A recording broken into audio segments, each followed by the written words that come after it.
Bonjour et bienvenue à ce nouveau numéro du Club Éco de la tribune Objectif Aquitaine. Un Club Éco qui s'inscrit dans un cadre un peu particulier puisque nous sommes dans le cadre du premier forum Smart City de Bordeaux. Aujourd'hui, je reçois Gilles Babinet. Gilles Babinet, bonjour. Bonjour. Alors Gilles Babinet, vous êtes ce qu'on appelle un digital champion.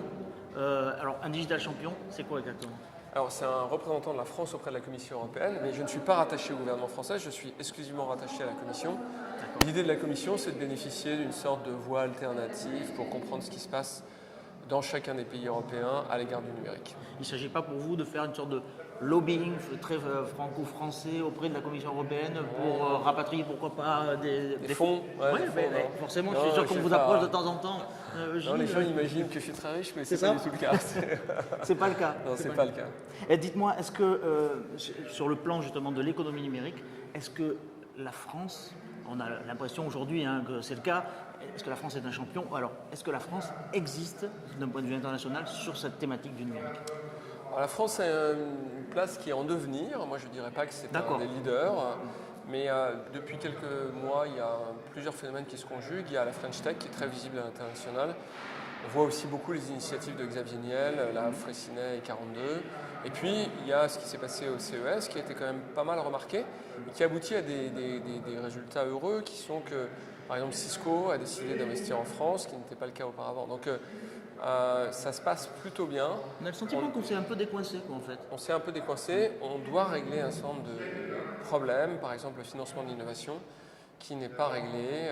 On investit 830 millions d'euros. C'est très peu de notre PIB.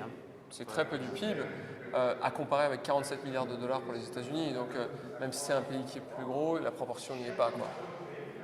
On a le sentiment pourtant qu'on a de jeunes pousses qui sont plus que des jeunes pousses et qui poussent leurs pions justement, notamment dans la Silicon Valley. C'est-à-dire qu'on a le sentiment qu'il y a un savoir-faire et une créativité qui s'exporte bien quand même. Oui, enfin, qui s'exporte bien, malheureusement, qui s'exporte vraiment bien. Je crois que les Français sont la troisième nationalité la plus représentée dans la Silicon Valley, effectivement, après les Chinois et les Indiens, je crois. Et donc, effectivement, c'est très clairement une démonstration du savoir-faire. Normalement, il devrait y avoir plus d'anglais, par exemple, parce que naturellement, ils parlent barrière de la langue ou pas. Voilà. Et puis plus d'Allemands parce qu'ils sont plus nombreux que nous, ce n'est pas le cas. Donc on a un avantage qui est la qualité de nos formations, notamment d'ingénieurs. Mais encore une fois, je pense qu'on a quelques petits blocages structurels qu'on peut facilement traiter et qui n'ont pas encore été traités pour devenir réellement une sorte de digital country. Vous l'avez dit il y a quelque temps, je ne sais pas si c'est toujours d'actualité finalement, le numérique c'est vraiment l'avenir des emplois et d'une certaine façon de la génération qui arrive derrière nous. Oui, alors j'arrête de parler d'emploi parce que je pense que l'emploi va évoluer de façon importante et l'emploi salarié notamment. Tel qu'on le connaît en tout cas là. Voilà, ça n'existera plus.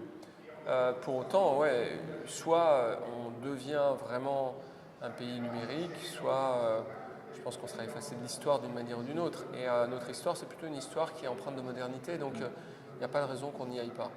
Alors dites-moi, est-ce que le French Tech, vous l'avez évoqué tout à l'heure, vous avez dit visibilité internationale, vraiment? Vous qui voyagez beaucoup, visibilité internationale avec French Tech, c'est donc une super bonne idée. Oui, c'est une chose qui est très notable, c'est-à-dire que quand vous voyagez beaucoup, il y a un truc qui se passe, c'est ce qu'on appelle le 35-75.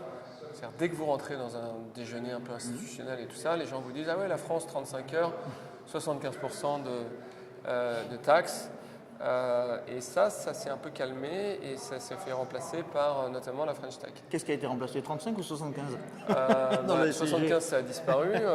35, c'est un peu toujours là, mais moins que la French Tech. Gilles Babinet, je vous remercie de nous avoir consacré ce temps pendant cette journée consacrée à l'intelligence, à la ville intelligente de Bordeaux. Merci, c'est un plaisir d'être ici. Merci. Je vous en prie. Merci. Ne bougez pas. Il me reste juste le temps de vous dire au revoir et de vous donner rendez-vous au prochain Club Éco de la tribune Objectif Aquitaine. À bientôt. Au revoir.